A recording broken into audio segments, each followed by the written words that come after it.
नमस्कार दोस्तों, मेरा नाम है रोहित खत्री और मैं आपका स्वागत करता हूं मेरे YouTube channel study with Rohit Khatri पर। 30 अगस्त के जितने भी इंपॉर्टेंट करंट अफेयर्स थे वो सारे के सारे मैंने इस वीडियो में डाल दिए हैं।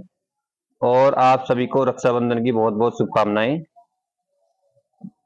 वीडियो के एंड में मैंने 29 अगस्त वाले करंट अफेयर्स रिवाइज भी कराए हैं और उसके एंड में एक क्वेश्चन भी पूछा जिसका जवाब आपको कमेंट बॉक्स में देना है। तो वीडियो स्टार्ट करने से पहले अगर आपने चैनल सब्सक्राइब नहीं किया है तो प्लीज चैनल को सब्सक्राइब कर लीजिए और बेल आइकन भी दबाएं। वीडियो अच्छा लगे तो वीडियो को लाइक जरूर करें। तो स्टार्ट करते हैं आज का वीडियो। सबसे पहले आज की वीडियो में हम रिवाइज करेंगे भारतीय संविधान के जो 25 भाग हैं उनको हम रिवाइज करेंगे। तो भारतीय संविधान में आप जानते हैं शुरुआत में जो है 22 भाग थे, लेकिन संशोधन करके 25 भाग कर दिए गए। तो सबसे पहले भाग एक कहता है संघ और उसका क्षेत्र। संघ और उसके क्षेत्र की बात करता है भाग एक, जिसमें आर्टिकल नंबर 1 से लेकर 4 तक है। भाग 2 है नागरिकता, जिसमें आर्टिकल नंबर 5 से लेकर 11 तक है। भाग 3 मूल अधिकार फंडामेंटल राइट्स, आर्टिकल नंबर 12 से लेकर आर्टिकल नंबर 35 तक उसके अंदर है। भाग 4 नीति निर्देशक तत्व डीपीएसपी, जिसमें आर्टिकल नंबर 36 से लेकर 51 तक है। और भाग 4 ए, जिसमें मूल कर्तव्य 51 ए आर्टिकल जिसके अंदर है मूल कर्तव्य जो भारतीय संविधान में जोड़े गया था। संविधान संशोधन 42वें के तहत 1976 में जो आया उससे जोड़े गए थे। भाग 4 ए को जोड़ा गया था, पूरा का पूरा भाग 4 ए। और जो मूल कर्तव्य है इसका कॉन्सेप्ट जो है रशिया के संविधान से उठाया गया है, ये बात भी आप याद रखें। इसके साथ ही भाग 5 संघ, जिसमें आर्टिकल नंबर 52 से लेकर 151 तक है। भाग 6 राज्य राज्य जो भाग 6 है उसमें आर्टिकल 152 से लेकर 237 तक उसके अंदर है। फिर है भाग 7, जिसमें राज्य भाग बी है, जिसमें सिर्फ एक ही आर्टिकल था 238, लेकिन ये जो पार्ट है ये अब संविधान का पार्ट नहीं है, इसको जो है भारतीय संविधान से हटा दिया गया है। भाग 8 संघ राज्य क्षेत्र, जिसमें कि यूनियन टेरिटरीज केंद्र शासित प्रदेश जो है जिसके अंदर है, जिसमें आर्टिकल नंबर 239 से लेकर 242 तक है। भाग 9 पंचायत, इसमें आर्टिकल 243 से लेकर 243 ओ। भाग 9 ए नगर पालिकाएं, इसमें आर्टिकल 243 पी से लेकर 243 जेड जी। भाग 9 बी सहकारी समितियां cooperative societies, article Z H से लेकर जेड टी। उसके बाद भाग 10 अनुसूचित एवं जनजातीय क्षेत्र, जिसमें आर्टिकल 244 और 244 ए, सिर्फ दो ही आर्टिकल है। भाग 11 संघ राज्य संबंध, सेंटर और स्टेट के बीच में संबंध जो है, जिसमें आर्टिकल 245 से लेकर 263, आर्टिकल 262 भी इसके अंदर है, जिसमें कि राज्यों के बीच में जो नदियों के जल का बंटवारा होता है वो आर्टिकल 262 के तहत होता है। ये भी मैं आपको इसके साथ साथ एक बार बता देता हूँ। भाग 12 वित्त संपत्ति इत्यादि उपबंध, 264 से लेके 264 ए 300 ए, आर्टिकल 300 ए जो है वो संपत्ति का मूल अधिकार जो पहले फंडामेंटल राइट होता था, अब संपत्ति का अधिकार जो है वो 300 ए में डाल दिया गया है। और ये वित्त संपत्ति इत्यादि उपबंध जो है ये ऑस्ट्रेलिया के संविधान से लिए गए हैं, ये भी आप साथ के साथ कनेक्ट कर लें। भाग 13 व्यापार वाणिज्य, आर्टिकल नंबर 301 से लेकर 307। भाग 14 राज्य संघ राज्य के अधीन सेवाएं, 308 से लेकर 323, जिसमें 315 यूपीएससी 315 में आता है, भाग 14 का पार्ट है। भाग 14 ए ट्राइब्यूनल, जिसमें आर्टिकल 323 ए और 323 बी है। भाग 15 चुनाव, आर्टिकल 324 से लेकर 329 ए, आर्टिकल जो है चुनाव आयोग का आर्टिकल 324 है, कई बार एग्जाम में पूछा भी जाता है। भाग 16 विशेष उपबंध, जिसमें आर्टिकल 330 से लेकर 342 तक इसके अंदर है। जिसमें अगर मैं बताऊं आर्टिकल, जैसे कि आपको 338 आर्टिकल दिखेगा, जिसमें कि एससी और एसटी के लिए विशेष जो है उपबंध है, और 338 बी है जो कि ओबीसी के लिए बनाया गया है। तो ये सब जो है आपको आर्टिकल संविधान के भाग 16 में दिखेंगे। भाग 17 जिसमें भाषाओं की बात हो रखी है, 343 से लेकर 351। ऑफिशियल लैंग्वेजेस हमारे संविधान में अभी 22 है पूरी, और प्रारंभ में 14 थी, 8 जो है संविधान संशोधन करके जोड़ी गई। भाग 18 आपात उपबंध, इमरजेंसी आपातकालीन 352, 356, 360, ये सभी आर्टिकल जो आपातकाल के लिए आर्टिकल्स हैं, ये सभी के सभी भाग 18 में है। भाग 19 विविध 361 से लेकर 367, भाग 20 संविधान संशोधन 368, सिर्फ एक ही आर्टिकल उसके अंदर है, और ये जो भाग 20 है संविधान संशोधन, ये साउथ अफ्रीका के संविधान से लिया गया है, ये भी आप याद रखें। भाग 21 अस्थायी संक्रमण कालीन और विशेष उपबंध 369 से लेके 392, 370 जो आर्टिकल है वो इसी के अंदर रहा। भाग 22 संक्षिप्त नाम प्रारंभ आदि 393 से लेकर 395, तो टोटल 395 आर्टिकल हो गए हमारे संविधान में। किसने 5S एशियाई हॉकी चैंपियनशिप जीती? Who won the 5S Asian hockey championship? तो 5S एशियाई हॉकी चैंपियनशिप जो है भारतीय महिला ने जीती है, भारतीय महिला टीम ने जीती है। भारतीय महिला टीम ने थाईलैंड को हरा दिया 7-2 से हरा के भारतीय महिला ने पहली बार हॉकी एस चैंपियनशिप जीती है। तो भारतीय महिला हॉकी टीम ने थाईलैंड को 7-2 से हराकर पहला महिला हॉकी 5S एशिया कप का खिताब जीत लिया है। भारत ने खिताबी जीत के साथ ही एलीट ग्रुप में पहला स्थान हासिल करते हुए FIH महिला हॉकी 5S विश्व कप ओमान में जो होगा 2024 के लिए क्वालिफाई कर लिया है। इस टूर्नामेंट में नंबर 1 पे आने के बाद भारत जो है ओमान में जो FIH का वर्ल्ड कप होगा उसके लिए क्वालिफाई कर लिया है।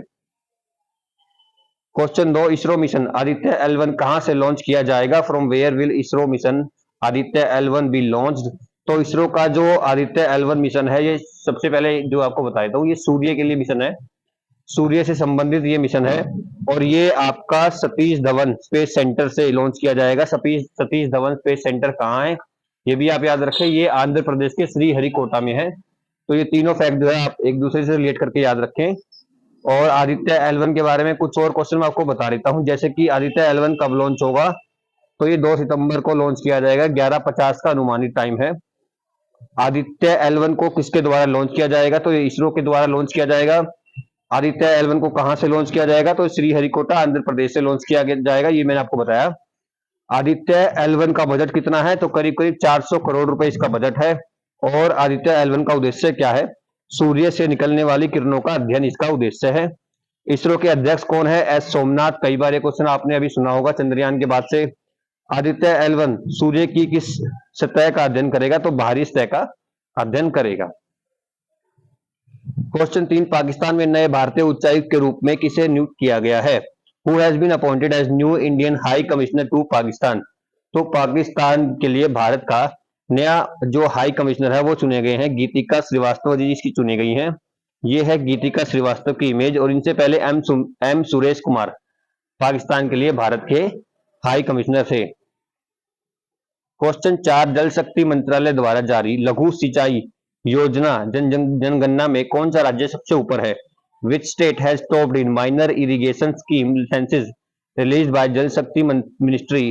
तो इसमें जो है उत्तर प्रदेश नंबर 1 पे, महाराष्ट्र नंबर 2 पे, कर्नाटक नंबर 3 पर और तेलंगाना नंबर 4 पर।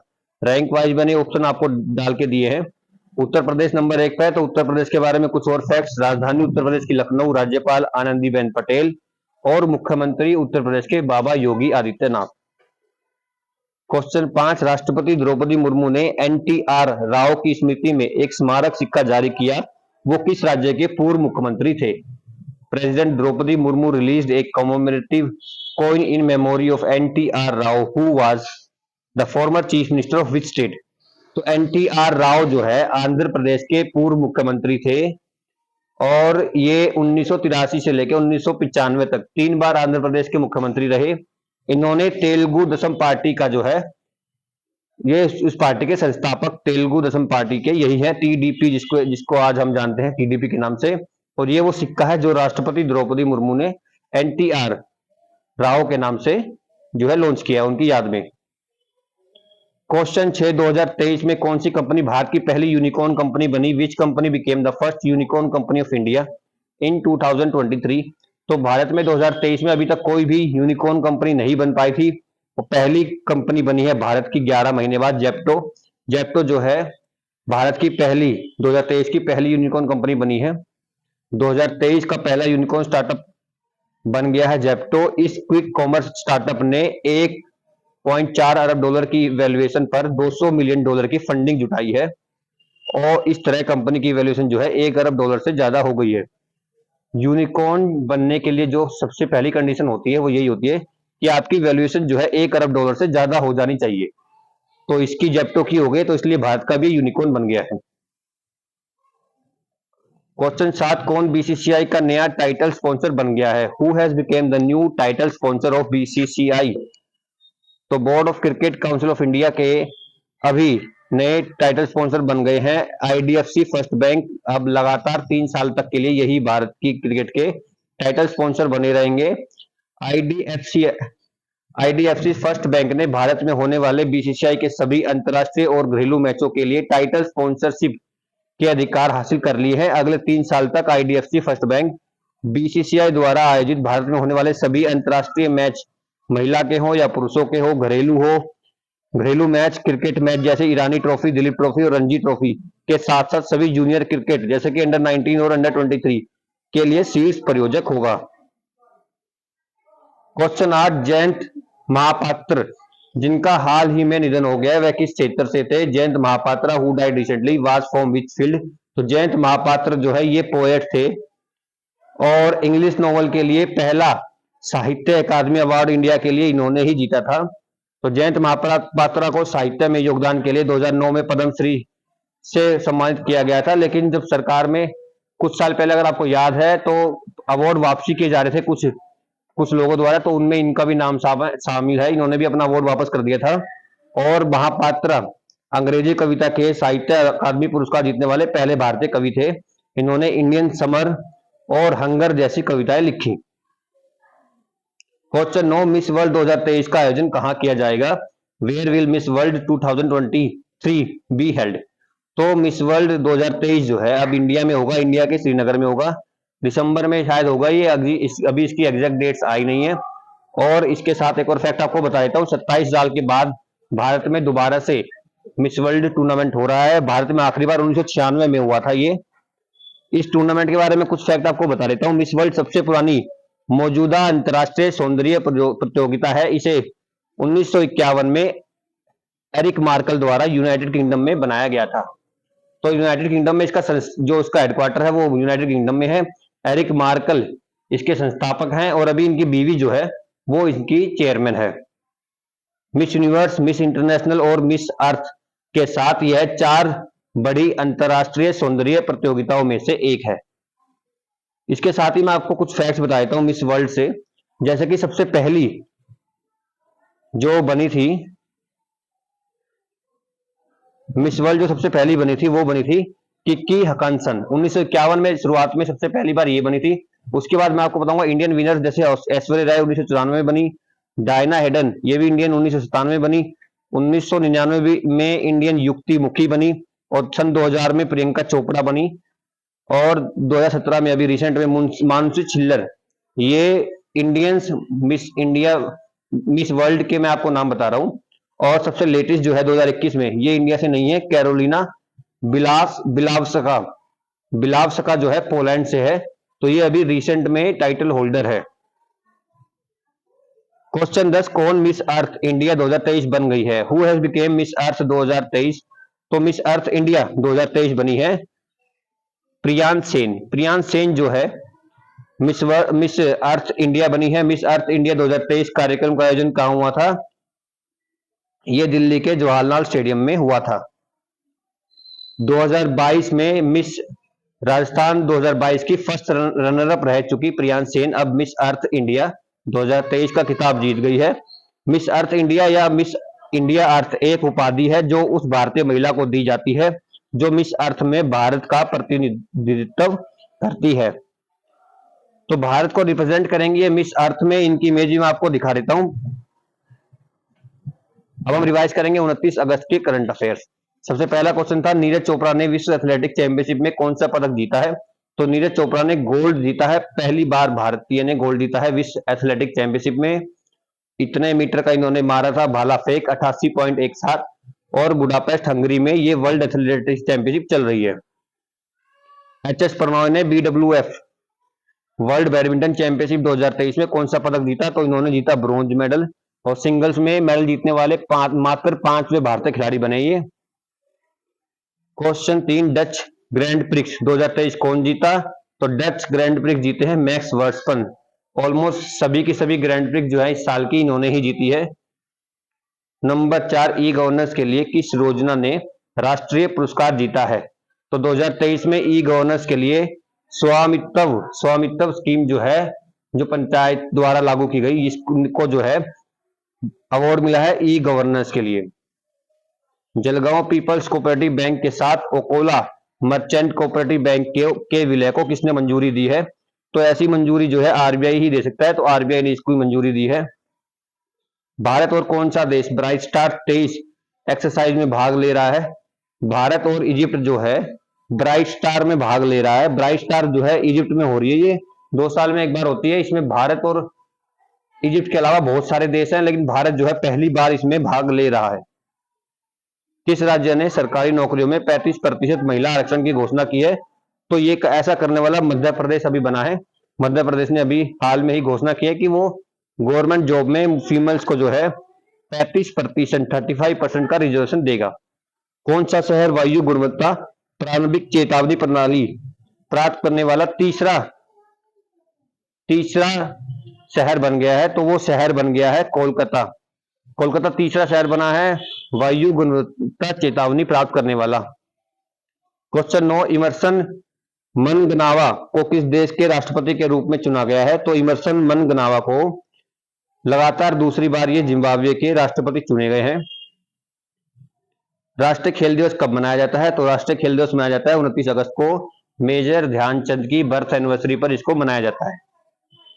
पिछले वीडियो में आपसे क्वेश्चन पूछा था, एच एस प्रणॉय ने WBF वर्ल्ड बैडमिंटन चैंपियनशिप 2023 में कौन सा पदक जीता? तो उन्होंने ब्रॉन्ज मेडल जीता है। आज के वीडियो क्वेश्चन है, पाकिस्तान में नए भारतीय उच्चायुक्त के रूप में किसे नियुक्त किया गया है?